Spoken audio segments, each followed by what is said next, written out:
Richie Edwards, otherwise known as Richie James or Richie Manic, has been missing for 27 years, 11 months, and 9 days. Trigger warning. In today's episode, there will be mentions of suicide, suicidal thoughts, depression, and anorexia. So, my love, if that's something that you can't handle listening to at this time, it's okay. You can click off and you could spin the block for another episode. It's that easy. Hello, beautiful people of the world. It's your internet best friend, Neo Phantom. And what happened to Richie Edwards? Before the answer to your question is revealed, if you would like to follow me on any of my socials, I'm the Neo Phantom on IG and Neo Phantom on everything else. To do the same for the podcast, it's 5W Phantom on everything. For business inquiries, 5W Phantom is the place to go. And before we get into this case, I don't know if y'all hear a difference, okay? New equipment, you feel me? New mic. We starting off this year strong. All the other episodes that y'all heard were pre-recorded. So that's why it wasn't really giving what it's giving now. Okay, but we did get new equipment. I'll make you do a video on it. But enough talking. Let's get it. Richie Edwards disappeared between February 1st and the 14th in 1995. His car was found parked near Severn Bridge, a famous spot for suicide. But because his body was never found, Richie's family were reluctant to declare him dead instead of missing. On the 1st of February 1995, the musician who played guitar and wrote lyrics for a Welsh indie band, which is where this case is based, by the way, it's based in Welsh, was spotted at the Embassy Hotel in London. He was supposed to be flying to the USA that day with bandmate James Dean Bradfield for a promotional tour, but instead he drove back to his home in Cardiff, dropped off his passport, credit cards, his belongings, and hasn't been seen since. Well, dang. Let's just unpack that real quick. Okay, he dropped off his passports. He dropped off his credit cards back to his home. So I presume he lived alone, because as a family member, you told me you going away, you're traveling. Why are you bringing your passport back? Why are you bringing your credit cards back? Like, what's going on? So I presume he lived alone, because that's pretty sketch to see coming from somebody who's supposed to be traveling. But Richard James Edwards, also known as Richie James or Richie Manic, Richie Edwards, who was he? Born December 22nd, 1967 in Blackwood. He was a Welsh musician who was the lyricist and rhythm guitarist for the alternative rock band Manic Street Preachers. But he wasn't really a musician and rarely got involved in the studio. Singer James Dean Bradfield, the one who he was supposed to be traveling with, played all the guitar parts instead. So he is basically faking. He wasn't really doing nothing. It was a ploy.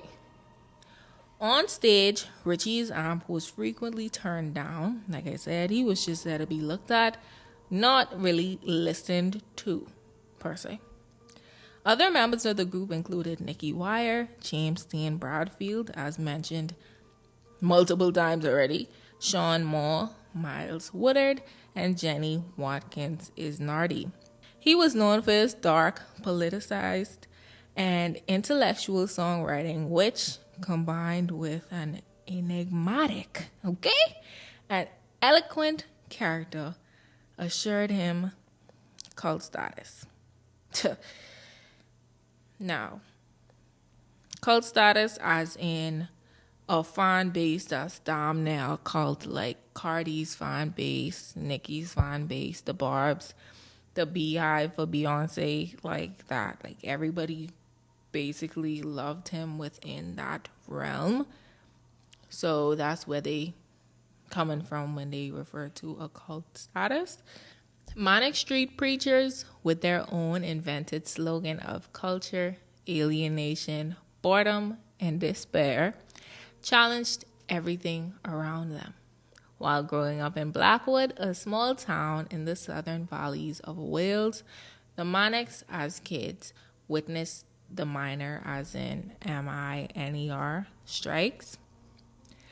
Present in the atmosphere of the country was the sense that the Welsh had been beaten down, as in they lost. They became the black sheep of Britain, the butt of every British joke. Like, you know, that one country within like a continent, that one country that's just the odd one out, basically, like the one who nobody really vibes with, or that one city in every country. Like, it's basically, that's what Welsh was when it came to Britain. With this in mind, the Manics promised themselves to not be beaten down and to become so intelligent that they could not be beaten. Words taken from James Dean Bradfield, the band singer.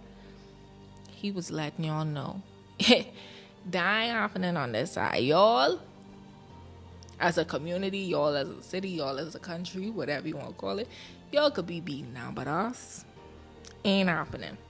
As for Richie Edwards, more than anything else, he wanted to be taken seriously.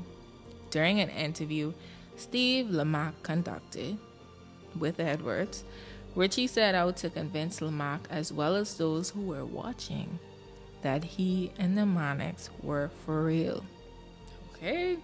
Just to prove how real they were, Richie carved "for real" into his arm during the interview.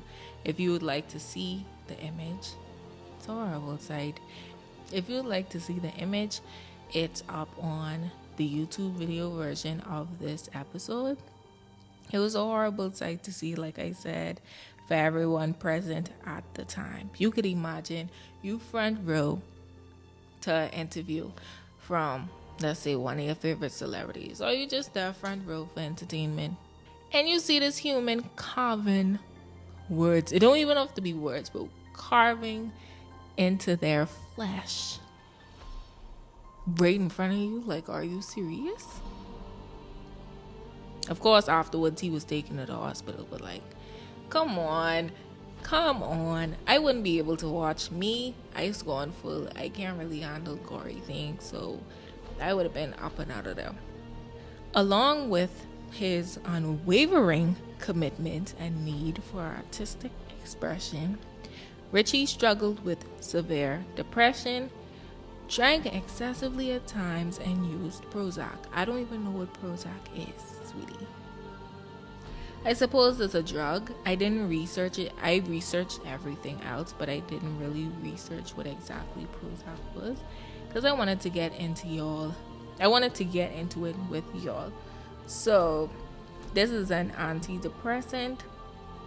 That's interesting. It is used for the treatment of major depressive disorder, which is what he had, obsessive compulsive disorder, bulimia nervosa, panic disorder, and premenstrual dysphoric disorder.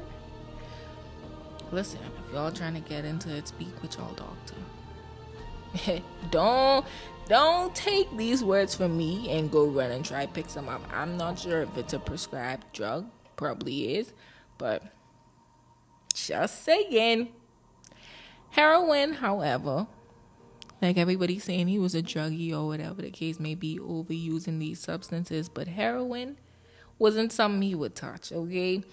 He stated in one of his songs called Druggie that heroin is just too cliche. He also drank too much. Like I said, he drank excessively and eventually went into rehab for all of this mess that he was intaking. When he reappeared, even from his childhood bandmates, he appeared to be growing more and more alone. He claimed to be unlovable and doomed to remain alone in one of his last interviews. So after rehab, I guess he had a lot of thinking.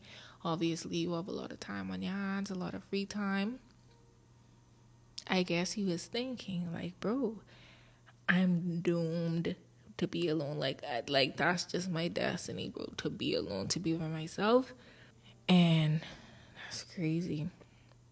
He claimed to be unlovable. Like, you know how sad and hurtful that is, yo. It seemed at times that everything Richie said and did was well rehearsed and planned. Based off of everything that I'm reading and everything that I researched, I feel like it was just him. But, or maybe because he was a person that was so, like, cheerful, I guess, or so strong on the outside, when he was at interviews and on stage, his stage presence gave off something different from what he was actually going through. I feel like that's why they said everything that he said and did was well rehearsed. Like, he had to practice it to put on a show or put on a front, to take away from how he actually was feeling. At the time, Manic Street Preachers were enjoying success with their third album, The Holy Bible. I look into this group, y'all, because I'm Christian, okay? I ain't looking into nobody who talking about cults, freaking out they self. Your album called The Holy Bible, and you moving how you moving. Listen, the research swayed me, so I was like, I ain't about to look too deep into them. Y'all could go listen if that's your speed, but they was, receiving the success from their third album, flourishing rather quickly. But Edwards had just broken up with his girlfriend. The band wasn't going in the direction that he wanted it to, I guess. And he wasn't really getting on with them. Like, they were gaining success. They were gaining traction. But he wasn't feeling it. He really didn't want to be around them. He wanted to be alone. He wanted to be by himself. He didn't see that the direction they were going in was a good thing, I guess. And yeah, he just said, like, yo, this ain't the type time I trying to be on. He didn't really have anything else outside the band, and he had given it his everything. So I guess he tried, but he couldn't really bring himself to be the person he was before, because they grew up together. Like, bro, these practically your best friends. These your siblings at this point. So Richie came to the conclusion that rather living in obscurity, he would remove himself from the situation. He checked out of the Embassy Hotel in London first thing in the morning. He took his wallet, keys, passport, and some Prozac. He stayed strapped, sound like. But my question is, how did they get to London? I feel like, okay, this was the third album, The Holy Bible, boom. I feel like they were touring or like going from place to place promoting, because they were supposed to go to the US, yeah. So they were like promoting. All right. He checked out of the Embassy Hotel in London first thing in the morning. He took his wallet, keys, passport, and some Prozac, like I said. Then proceeded to drive to Wales, crossing the Severn Bridge, which connects England to Wales. He and Bradfield were due to fly to America for a promotional tour that day. Like I told y'all, they had to be on some type of touring vibes, because boom, drove to Wales. Okay, they were in London, Welsh. They were city hopping, country hopping, promoting their album. 2 weeks prior to going missing, Richie had taken out £2,800 from his bank account. Sir, I mean, that ain't weird or nothing. I guess you planning for your trip, you getting money changed because they were from Welsh or Britain, London, whatever you want to say, basically. So they had to get their money converted. So I don't think at the time him removing $2,800 from his bank account, £2,800 from his bank account seemed weird. But then 2 weeks later, Edwards' Vauxhall Cavalier was found abandoned at the Severn View service station. It was close to the Severn Bridge, a known suicide site, like I told y'all. A toll booth receipt was recovered, confirming that he had crossed the bridge the day he vanished.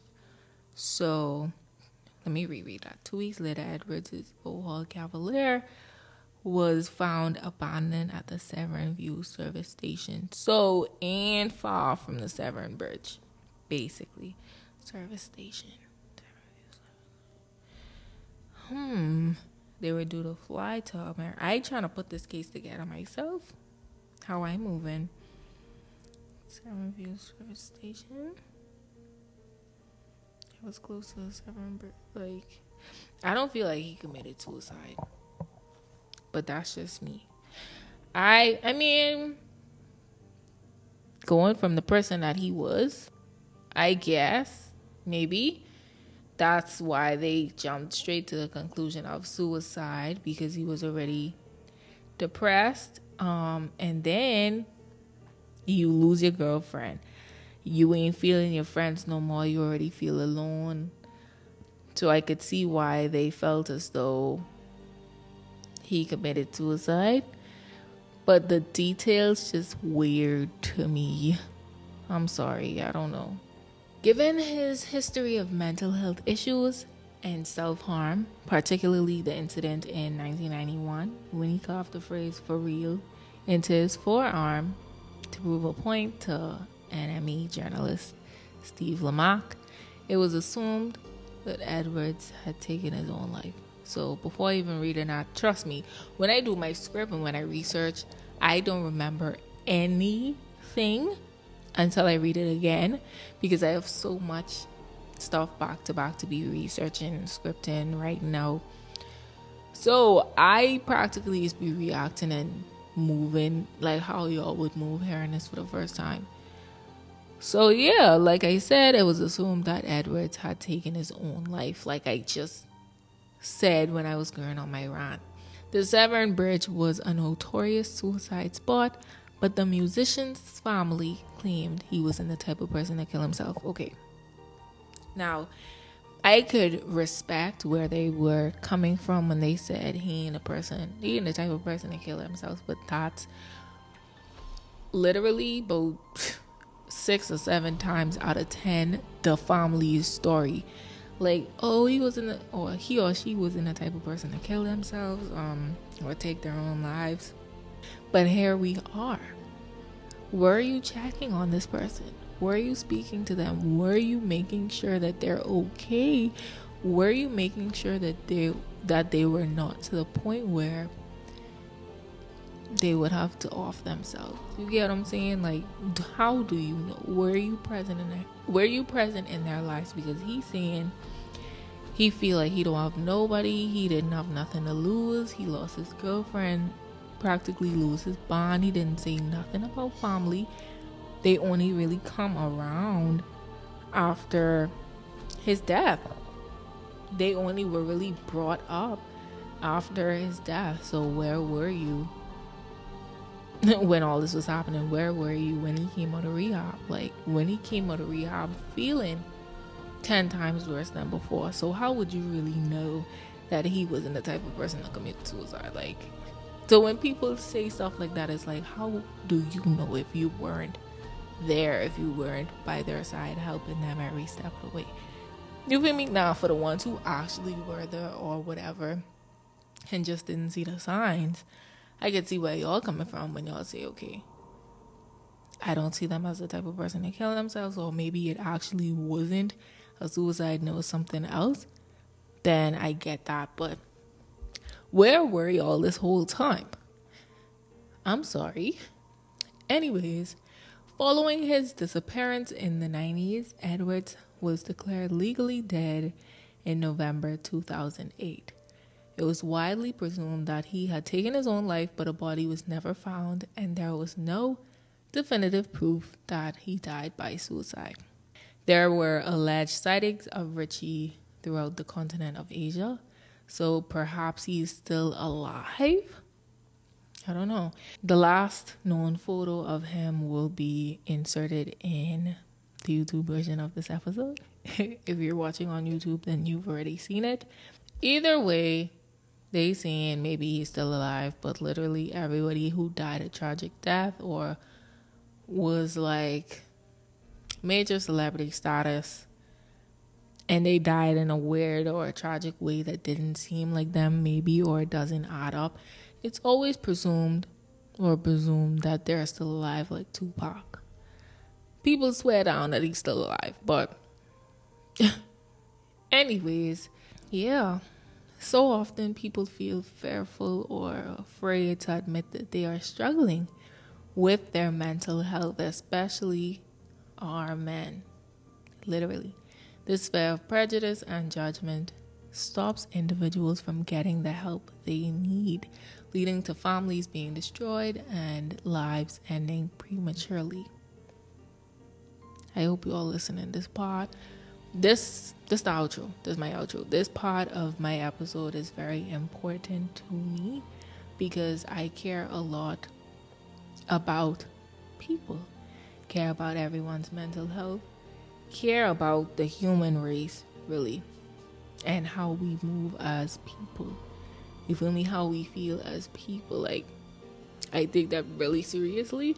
So tune in. This is not funny. This outro ain't funny to me. It's not for entertainment, really. Like I said, it's usually men most of the time that's scared to come out or up and be like, oh, I'm depressed or I'm sad. I feel a certain way because as men, I presume they're supposed to be seen as just strongling, like not weakling, strongling, like the person who's supposed to be strong, the person who isn't supposed to feel pain or who isn't supposed to be down or be hurt. Like, you're supposed to stay strong and keep it cool all the time. So I feel like that's why it's hard for men especially to come out and be like, I'm not okay. Get me? Like, come on, this fear of prejudice, like I said, and judgment has to stop. I'll be linking mental health partners in the description of this episode. Please, please, please, in all seriousness, if you know within yourself that you need help with your mental health, get some. Okay? You're still here. You're still breathing. You're still alive, which is amazing. You're amazing. Okay? You're beautiful. I tell y'all that every episode, every beginning to an episode, I remind you that you're a beautiful human being. Okay? You're strong. And you're strong because you're still here. You're still fighting that fight. You're still pushing through it no matter how hard it is. You're still here. What I'm saying is for my men, women, boys, and girls that are tuned in, age literally does not matter. That's another point. Age does not matter when it comes to being sad. Like, come on. Fresh out the womb, toddler crawling around. You have a right to be sad. That's human nature. Literally, age doesn't matter. So if your 11-year-old child come to you and tell you that they're depressed, they're sad, don't take it as a joke. Don't think because they fresh on the planet, they can't be depressed. They can't be sad. They can't be down. Honestly. Same for a 30, 40-year-old. Don't think because they old and they already experienced everything they probably done been through hell and back, they can't be depressed because you already seen that before. Like, come on. Age does not matter. Experience does not matter. Background doesn't matter. Your history does not matter. Okay? I want y'all to know that if it's anyone that loves you, it's me. I'm proud of you. Okay? To everyone that's listening, you feel me? If you're going through anything like this, I'm proud of you. You're still here. You're still listening. You're doing great. If you want a full detailed episode with me speaking on this topic, let me know. That'll be zero problem. I feel like I'll do it either way. But y'all let me know if it's something specific that y'all want me to speak on, or if you want something added in the episode, if you want to say something, if you want me to speak on your behalf in the episode, whatever it may be. Let me know. With that said, I'll see you beautiful people next week. Remember, like I said, if it's anyone that loves you, it's me. I'm proud of you. You're strong. You're doing great. You're amazing. And I'll see y'all in the next episode. Toodles. I love you. Again, don't forget. Y'all got hair. If y'all need a hair, y'all got hair coming from me every 2 seconds. If you need somebody to speak to and you don't want to go to a therapist, you don't want to go to somebody who, I guess it's a standard therapist and who just forced really to hear about your issues because that's her job. If you don't want to go to somebody like that, come to me. Okay? I'll be your listening ear. I don't call myself the internet best friend for no reason. I'm literally here to understand y'all. Like, this is a friendship. Never forget that. Again, I love y'all. I always close out with that. And I'll see y'all next week. Toodles. Ah.